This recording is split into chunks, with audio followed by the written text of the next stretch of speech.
আপোনালোকে তেওঁৰ ভাষণ শুনিব। যোৱাকালি তেওঁ জনিয়াত কৈছে যে আমি নতুন বৰ অসম কৰিম। হাৰে নতুন মানে কি? নতুন মানে তেওঁ এইটো বুজাইছে যে বাংলাদেশী বিলাকক লৈ পেলাই নতুন বৰ অসম কৰিম। বুন্দিয়া ভুজিয়া একলগ হ'ব পাৰে, বাংলাদেশী আৰু অসমীয়া একলগ হ'ব পাৰে নেকি কেতিয়াবা? পাৰিব নেকি কেতিয়াবা? গতিকে তেওঁ কি কৈছে যে আমি শংকৰ মাধৱৰ অসম নকৰো, শংকৰ আৰু আজান পীৰৰ অসম কৰিম। এতিয়া বৰপেটা ৰাইজে মোক কওক যে আমাৰ ইয়াতে সনাতন হিন্দু ধৰ্ম, নৱ বৈষ্ণৱ ধৰ্ম কোনে কৰিছিল? হৰিদেৱে কৰিছিল, শংকৰদেৱে কৰিছিল, মাধৱদেৱে কৰিছিল, দামোদৰদেৱে কৰিছিল। আজান ফকীৰ আহিছিলে নেকি এইফালে কৰবাত? কৰবাত আহিছিলে নেকি? শংকৰদেৱ আৰু আজান ফকীৰৰ দেখা সাক্ষাৎ হৈছিলে নেকি? শংকৰদেৱ আৰু আজান ফকীৰে নাৱত একেলগে গৈছিল নেকি? শংকৰদেৱ আৰু আজান ফকীৰে একেলগে বৰগীত লিখিছিলে নেকি? লিখাটো নাই।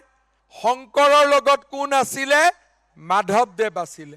শংকৰৰ লগত আজান ফকীৰটো নাছিলে। গতিকে বিজেপিয়ে শংকৰৰ লগত আজান পীৰক গোট খাব নিদিয়ে। বিজেপিয়ে সদায় শংকৰদেৱৰ লগত মাধৱদেৱক ৰাখিব। এইটোৱে হৈছে বিজেপিৰ নীতি আৰু আদৰ্শ। শ্ৰদ্ধা ৰাইজ, মাজে মাজে এই কংগ্ৰেছ বিলাকে কয় যে কিয় এভিকশ্যন কৰিব লাগে? আৰে অসমীয়া মানুহক বাংলাদেশত থাকিব দিব নেকি? যদি আপোনালোকে বাংলাদেশত গৈ মাটি দখল কৰে, আপোনালোকক খেদিব নে নেখেদিব? আপোনালোকে পাকিস্তানত গৈ মাটি দখল কৰিব খুজিলে আপোনালোকক খেদিব নে নেখেদিব? তেতিয়াহ'লে আমি ইয়াত কিয় নেখেদিম? খেদবা লাগে কি নালাগে? লাগে কি নালাগে?